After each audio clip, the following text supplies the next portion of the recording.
பிரபஞ்சத்திற்கும் எனது அருமை தாய் தந்தையருக்கும் என் உள்ளம் கனிந்த ஆன்மீக அன்பர்கள் அனைவர்களுக்கும் என் வணக்கத்தையும் வாழ்த்துக்களையும் தெரிவித்துக் கொண்டு இன்ற மாதம் சரிங்களா, இன்றைய தேதியில் என்ன பார்க்க போகிறோம் அப்படின்னு பார்த்தீங்கன்னா ஆவணி மாதம் சரிங்களா. ஆவணி மாதத்துக்குரிய ஒரு சிறப்பான தருணங்கள் நிகழ்ச்சிகள் என்னென்ன இருக்குது, 12 ராசிக்காரர்களுக்கு என்ன விதமான பலன்கள் இருக்க போகுது அப்படின்றத இந்த வாட்டி நம்ம பார்க்க போகிறோம் இந்த மாதம் சரிங்களா. இதில் 12 ராசிக்காரர்களுக்கும் ரொம்ப சிறப்பான ஒரு அமைப்பு இருக்குமா அப்படின்னு கேட்டிங்கன்னா கண்டிப்பாக இருக்கும். இப்போ பார்த்தீங்கன்னா நம்ம தமிழ் புத்தாண்டு தாண்டி நம்ம வந்துட்டு இருக்கோம். ஸோ இந்த ஆவணி மாதம் எல்லாருக்கும் மிக சிறப்பான ஒரு அமைப்பை கொடுக்கும். அப்படி என்னென்ன அமைப்பை யாருக்கெல்லாம் கொடுக்குது அப்படின்னு பார்த்துருவோம். முதல்ல ஆவணி மாதம் சரிங்களா, ஆவணி மாதத்தோட சிறப்பு என்னன்னு சொல்லிட்டு பார்த்துடலாம்.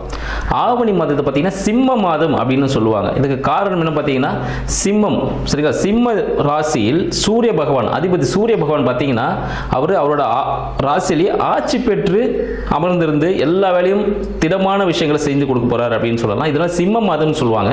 இந்த மாதத்துலாம் பார்த்தீங்கன்னா நமது மகாவிஷ்ணு அவர் என்ன பண்ணுறாரு, இந்த உலகத்தையே அளக்கிறதுக்கு ஒரு சின்ன குட்டை வடிவ பையனாக இருந்து இந்த உலகத்தையே தன் காலடியில் அளக்கக்கூடிய நிகழ்ச்சி அப்படின்னு பார்த்தா திருவோணம் நட்சத்திரம், ஆவணி மாதம் திருவோணம் நட்சத்திரத்தில் இந்த நிகழ்ச்சி நடக்குது சரிங்களா. அந்த தினத்தில் தான் அவர் பிறந்திருந்தார்.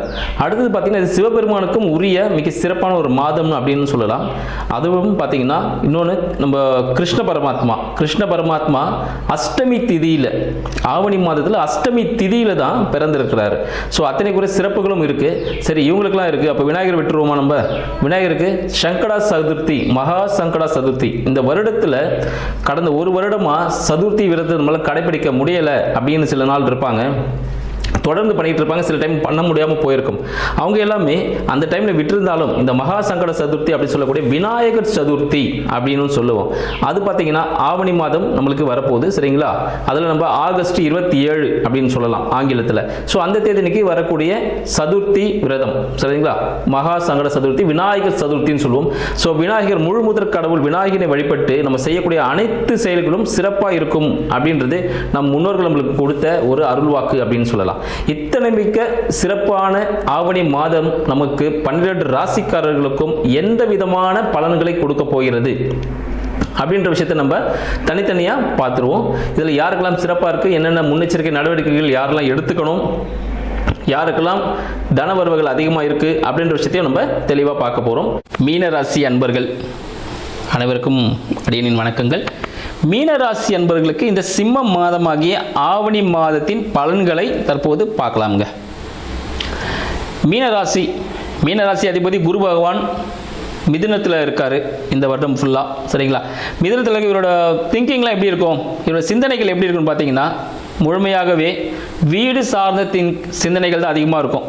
வீடு, குடும்பம் சரிங்களா, வண்டி எதனா வாங்கலாமா, வீடு கட்டலாமா, நிலம் எதனா வாங்கலாமா, இது போல சிந்தனைகள் இருக்கும். கொஞ்சம் உடல் சம்பந்தப்பட்ட சிந்தனைகளும் கண்டிப்பாகவே இருக்கும்.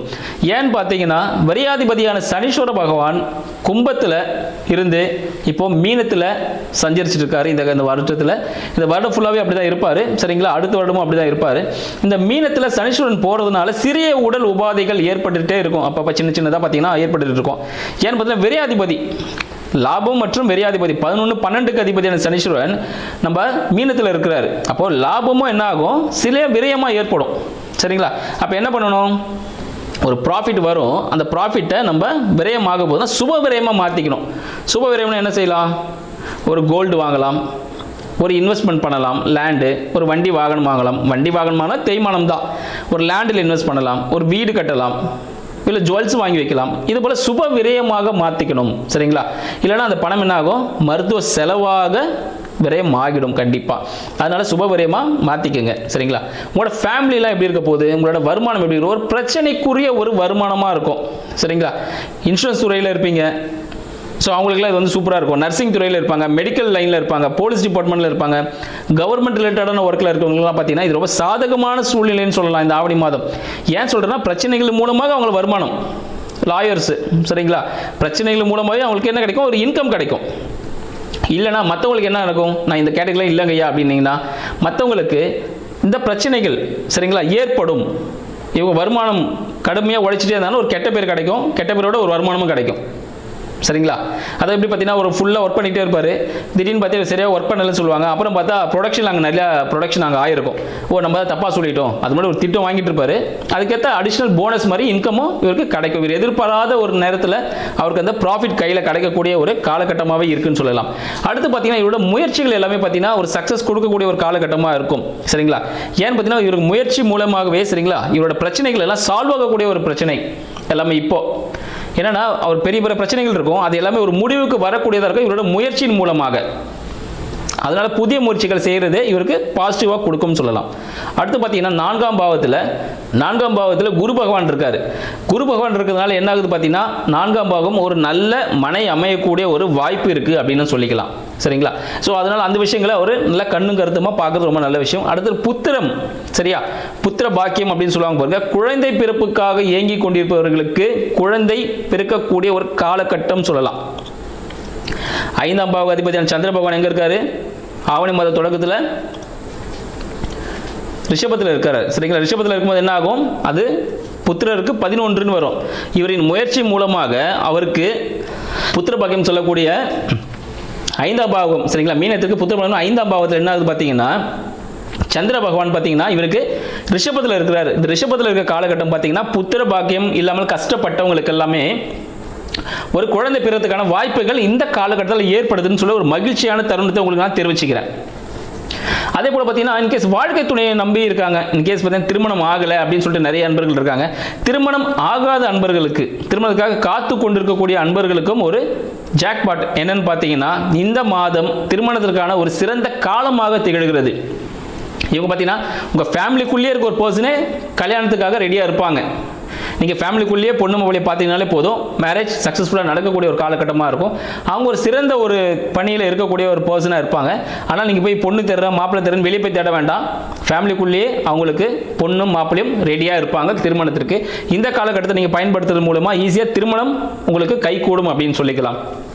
சரிங்கய்யா, அப்பாவுக்கு எப்படி இருக்கும் அப்படின்னு பார்த்தீங்கன்னா அப்பாவுக்கு ரொம்ப நல்லாவே இருக்கும். அப்பாவுக்கு ஒரு பெரிய பணம் வரக்கூடிய ஒரு காலகட்டமாக இந்த ஆவணி மாதம் திகழப் போகிறது. சரிங்க, அப்பாவுக்கு ஒரு ஜாக்பாட் அடிக்க போகுது, அப்பாவுக்கு ஒரு ரிட்டையர்மெண்ட் பணம் வரலாம். இது எப்படி இருக்கும்? இந்த மீனராசி அன்பர்களுக்கு ஒரு பெரிய மனசாந்தியை கொடுக்கக்கூடியது. மீனராசி அன்பராக அவருக்கே ஒரு பாக்கியமான ஒரு விஷயம். இதுக்கு முன்னாடி சில சேல் செஞ்சிருப்பாரு, அதுக்கு ப்ராஃபிட் இப்போ கிடைக்கும் அவருக்கு. இந்த ஆவணி மாதத்தில் ஒரு பெரிய ஹியூஜாக ஒரு அமௌண்ட் அவருக்கு கிடைக்கக்கூடிய ஒரு காலகட்டமாக இந்த ஆவணி மாதம் திகழுதுன்னு சொல்லிக்கலாம். இவங்க தொழில் எப்படி இருக்கும் அப்படின்னு பார்த்தீங்கன்னா தொழிலும் மிக சிறப்பான ஒரு அமைப்பை கொடுக்கும். இவர் வீட்டில இருந்தே சில விஷயங்கள் செய்யக்கூடிய ஒரு விஷயமா இருப்பார். ஒரு பிஸ்னஸ் இருந்தால் கூட வீட்டில் இருக்கிற பர்சன் வச்சு, சரிங்களா, வீட்டில் இருக்கிற மக்களை வச்சு இவங்க ஒரு கூட்டு தொழிலாக ஒன்று செய்யலாம். அது சக்ஸஸ்ஃபுல்லாக கொடுக்கும் இந்த காலகட்டத்தில். இல்லை வீட்டுக்கு மேலே ஒரு கடையோ வீட்டுக்கு கீழே ஒரு கடை வச்சு கூட ஒரு பிஸ்னஸ் பண்ணக்கூடிய ஒரு காலகட்டமாக இந்த காலகட்டம் வரைக்கும் மிக சிறப்பானதாக அமையக்கூடிய ஒரு மாதமாக இந்த ஆவணி மாதம் திகழ்துன்னு சொல்லலாம். மொத்தத்தில் மீனராசி அன்பர்களுக்கு இந்த ஆவணி மாதம் மிக சூப்பராக இருக்கும் அப்படின்னு சொல்லலாம். அடுத்தது இவருக்கு கவர்மெண்ட் ரிலேட்டடான சில விஷயங்கள் சிறிய தடைகள் ஏற்படுத்தும். சரிங்களா? கவர்மெண்ட்டுக்காக ஏதாவது டாக்குமெண்டேஷன்ஸோ அது மாதிரி எதனா சில விஷயங்கள் போராட வச்சுக்கோங்களேன். ஆக சிறிய தடைகள் ஏற்பட்டு ஆனால் சக்ஸஸ் கொடுத்துரும். ஏன்னா சூரிய பகவான் என்ன பண்ணுறாரு? சிம்மத்தில் ஆட்சி பெற்று இருக்கிறார் இந்த மாதத்தில். அப்போது சக்ஸஸ் கொடுக்குமானா கண்டிப்பாக கொடுக்கும். ஒரு சிறிய செலவுகள் இருக்கும், சரிங்களா, ஒரு சிறிய அலைச்சல் இருக்கும். அதுக்கப்புறம் அது சக்ஸஸை கண்டிப்பாக கையில் கொடுத்துட சொல்லலாம். இது போல தகவல்களை உங்களை அடுத்த மாதத்தில் சந்திக்கிறேன். நன்றி, வணக்கம்.